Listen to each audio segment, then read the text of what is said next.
Everyone in this room was born into a group. Can you tell me what that is? Family. Okay. Right? There are all kinds of groups.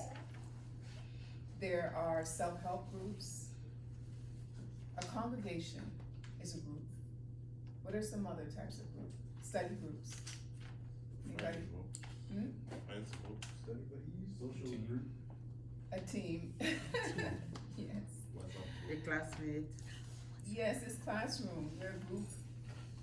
And there is a purpose of being in a group. Can anybody tell us what that is?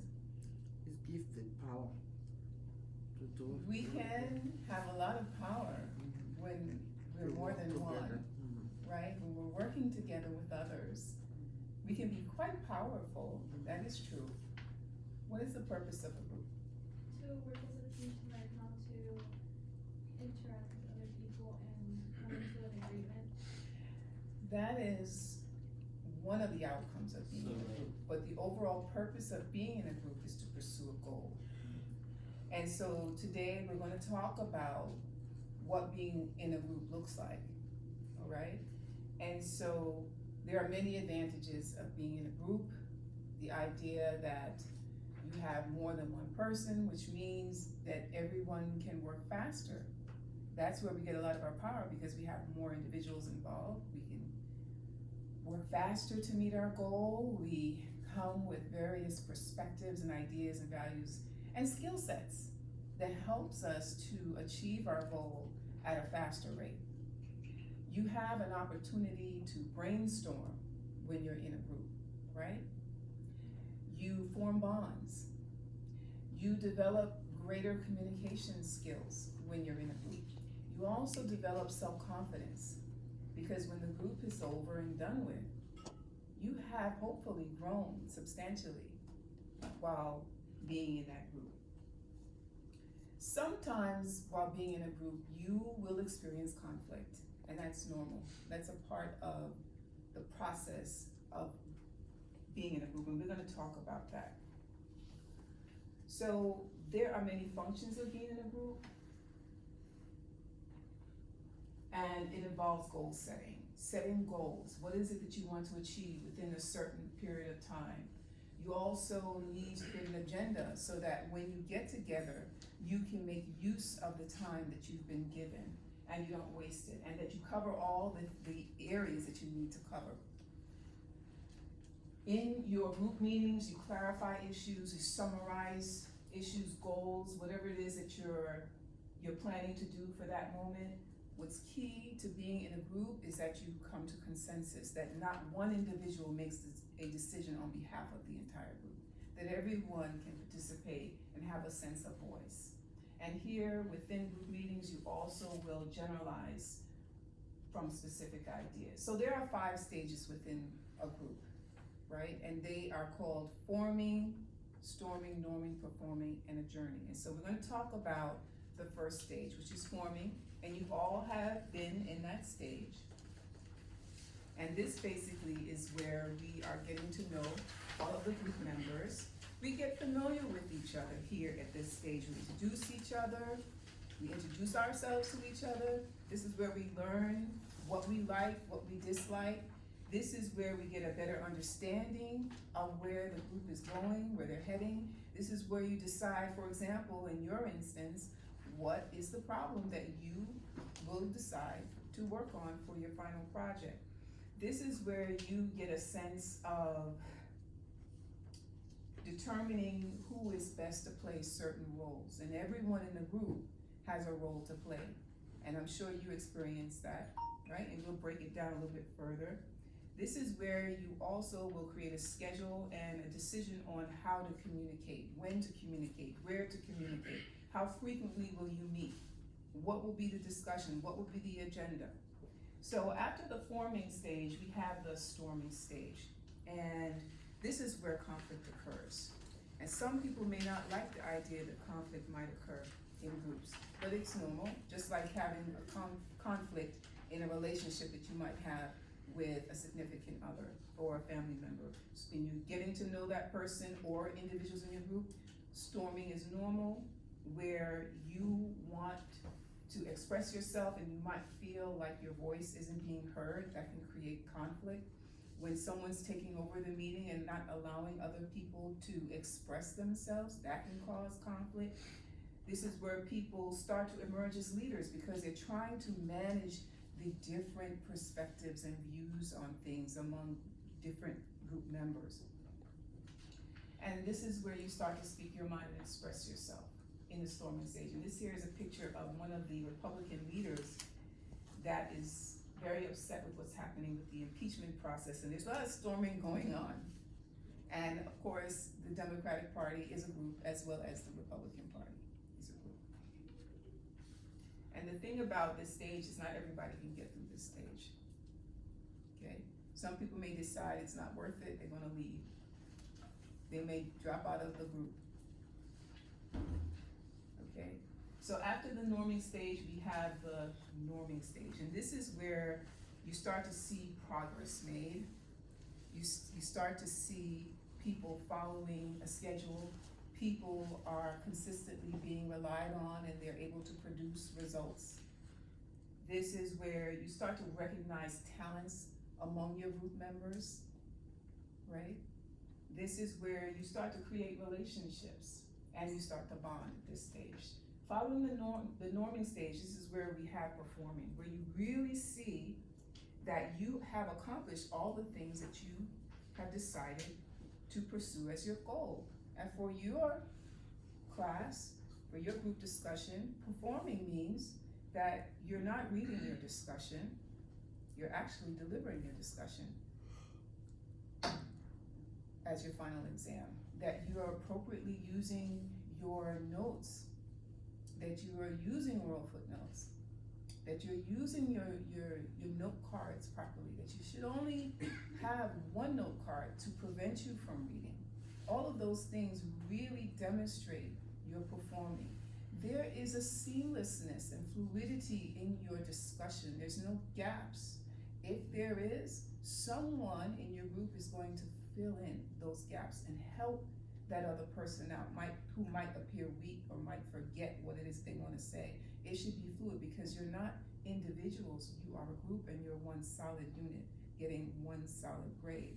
Of course, you may see some deviations, and I'll explain that later, where some people may not have the same grade as the major, as most people in the group, but I'll explain that. But that's what performing looks like. There's no problems, there's no issues. The mission has been completed satisfactorily. So after the performing stage, we have the adjourning stage, and this is when you've met all the goals that you've planned for yourself, and you end it, right? Some people may have a problem with that because they've established friendships. But the thing about adjourning is that you can use a lot of the skills that you learned in the group development process for the rest of your life, okay? I talked about the advantages of being in a group is in terms of improving your communication skills, working with different personalities, coming up with solutions, working towards goals. There's also some disadvantages. Sometimes when the group is too large, it may take a long time to get things done because the larger the group, sometimes the more disparate the perspectives and ideas about certain things. So you're gonna argue and you may not ever meet your goal. Another disadvantage is that because it's so large, you're taking a really long time to perform, basically. Performing it just takes a longer time. What are some other disadvantages you think might be a part of being in a group, besides some of the things I just talked about? Someone may not show up. Oh my God, yes. If you have individuals that you can't rely on for whatever reason, I'm not judging, it happens, that impacts the quality, perhaps, of what you plan to produce later on. People have to attend meetings. They have to contribute. They can't be spectators. They have to be participants because that's what being in a group really means when they're at the performing level. They have to participate. And so the major disadvantage of being in a group is called groupthink. Remember this, guys. How many of you have ever heard of groupthink? Yeah? Okay, well, this is why you need to know.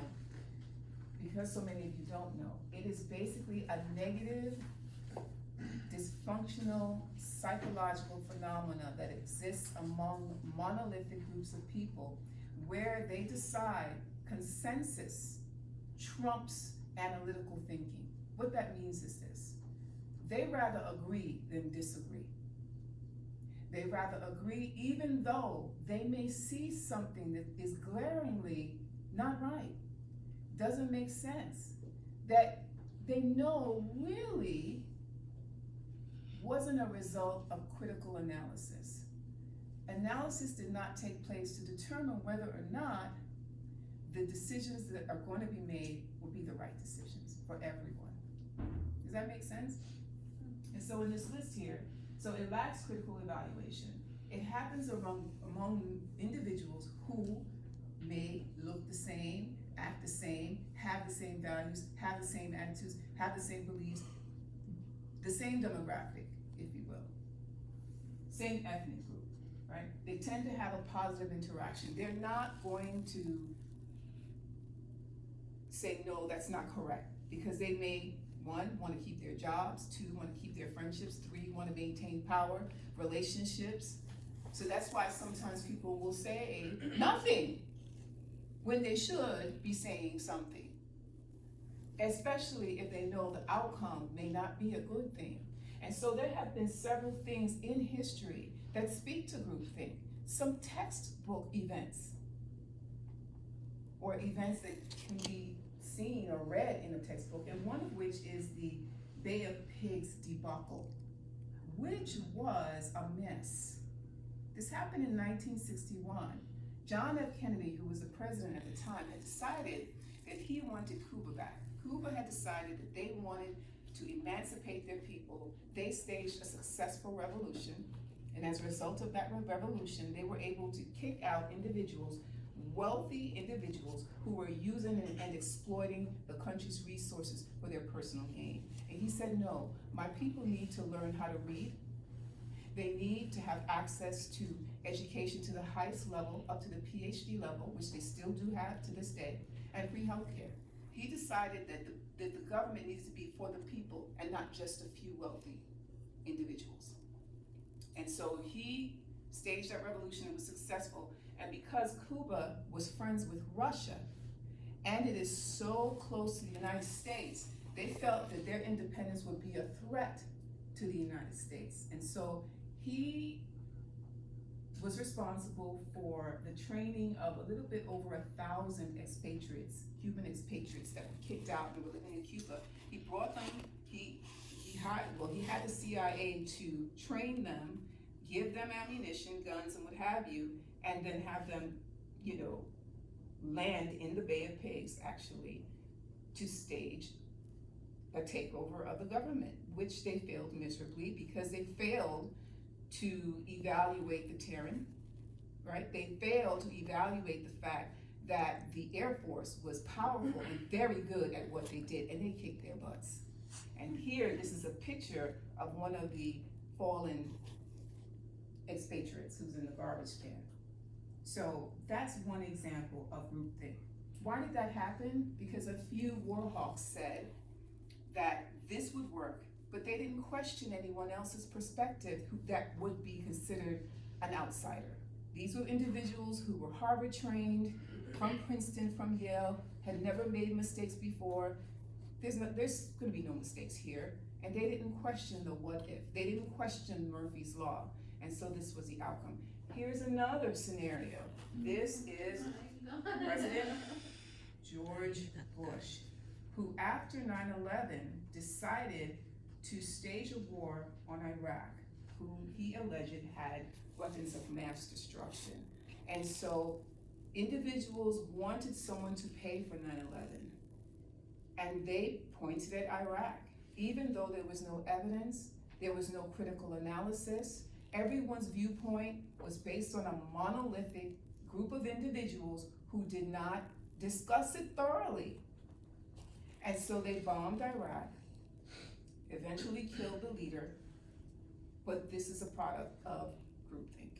Because at the end of the day, they found out what? Iraq had no weapons of mass destruction. In fact, the individuals that were responsible for 9/11 did not come from Iraq. They came from Saudi Arabia. In fact, those people who really analyze the situation will understand that bombing Iraq may have been just a segue to exploit their natural resources and their oil. You don't get that perspective on television, but that's another way to analyze it.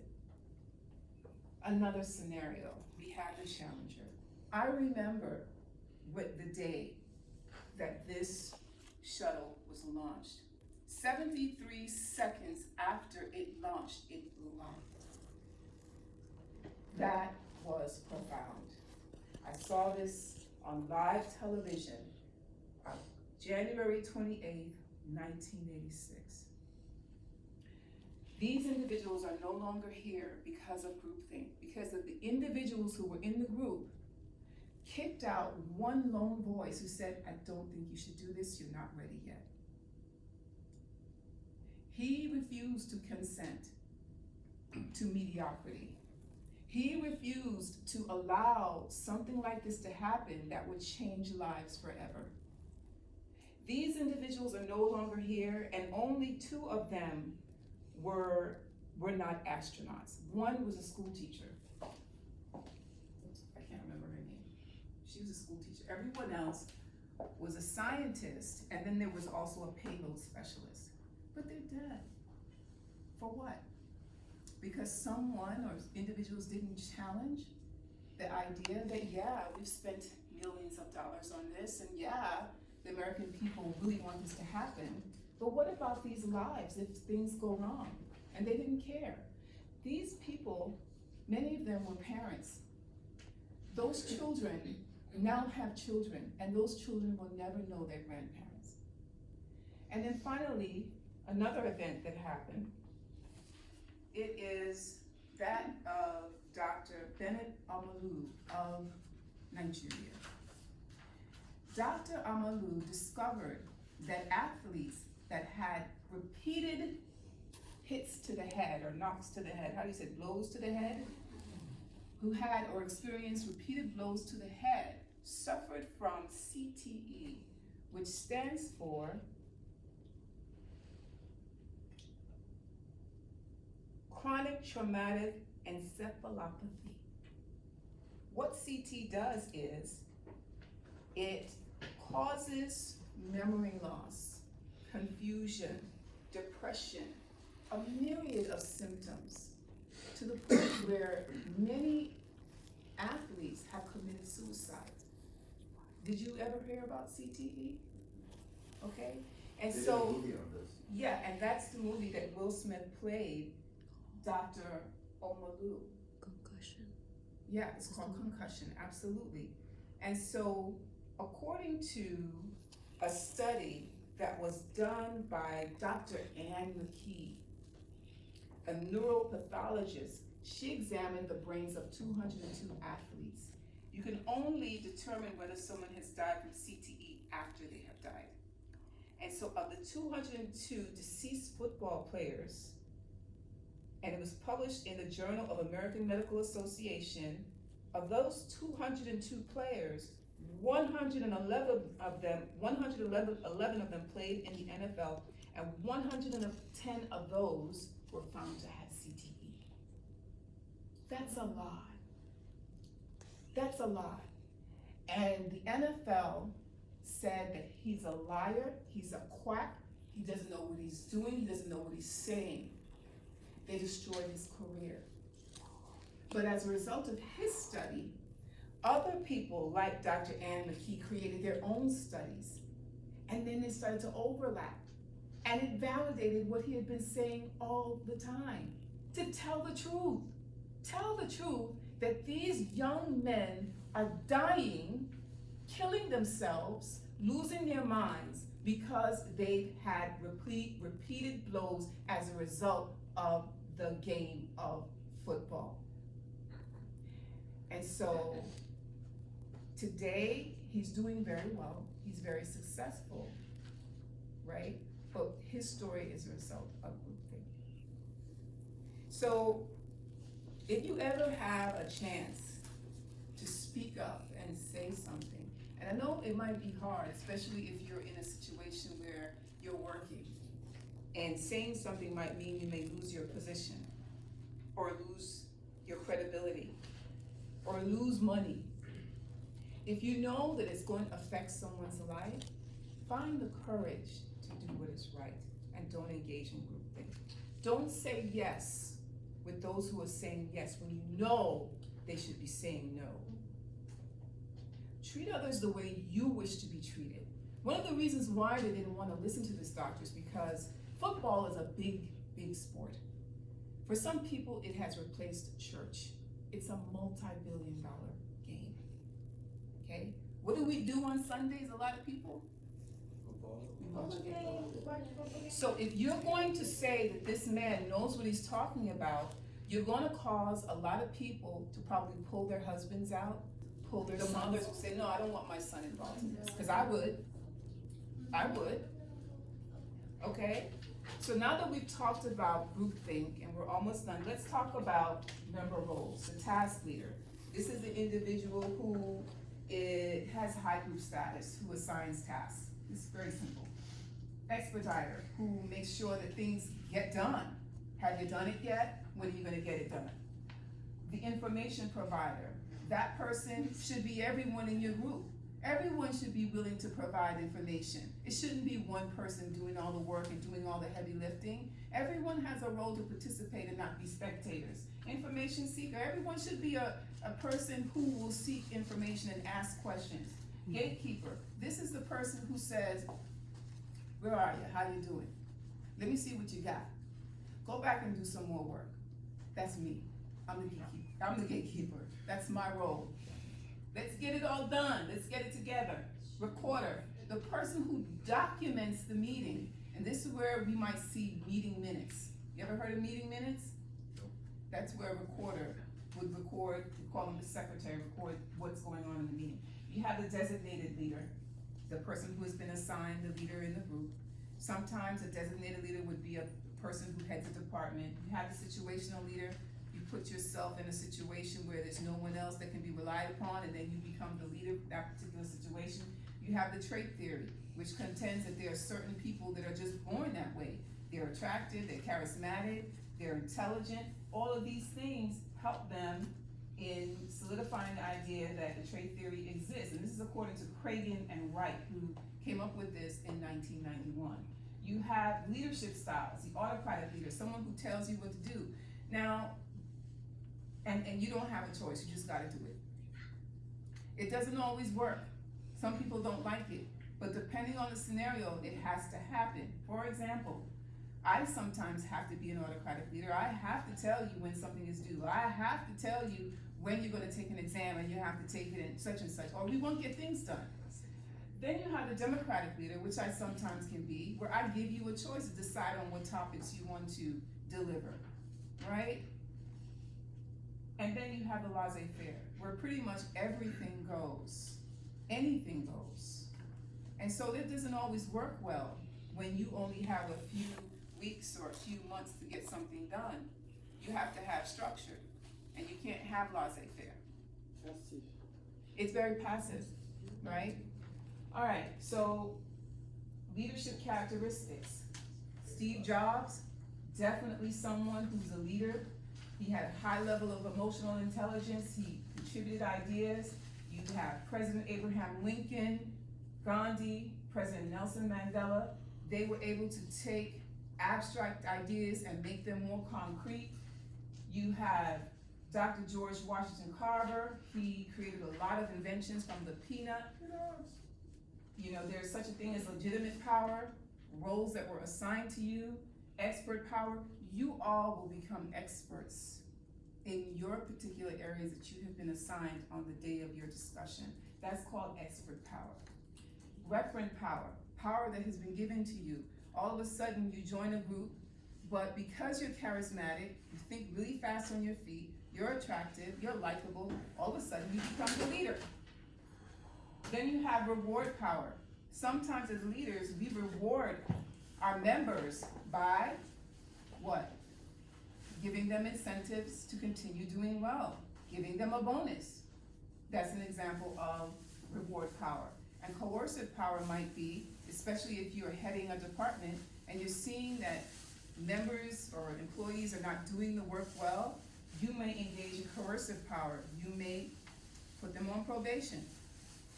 Then you have the socio-emotional leader who guides the members and helps them to get through high emotions. Supporter, the tension releaser. These are obvious what they mean. Interpreter, someone who interprets diverse ideas. Harmonizer, that individual who makes everyone feel good.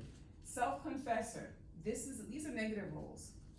Someone who starts talking about things that have nothing to do with the meeting at all.